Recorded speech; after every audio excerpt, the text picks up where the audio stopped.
Welcome to Blizzard Fire. We hope this video helps fire up your solution. You start by making the compressor safe. Shut power, isolate the circuit, and lock out/tag out the unit. This prevents accidental startup. Once done, drain the tank and relieve all pressure to 0 psi so moving parts can be checked without risk.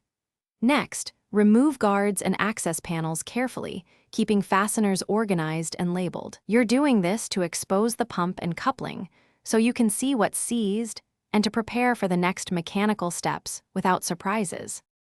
Begin by inspecting the coupling, motor shaft, and piston to identify where it's physically stuck and why. Look for rust, debris, or broken parts. Then apply a penetrating lubricant to wrist pins, bearings, and couplings, and wait 10 to 15 minutes so the fluid seeps into corrosion.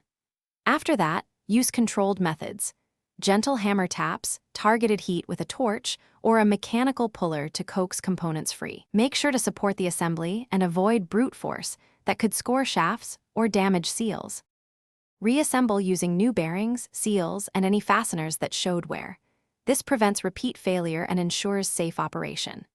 Once assembled, spin the shaft by hand to confirm free movement, then restore pressure slowly while monitoring for leaks, abnormal vibration, or noise.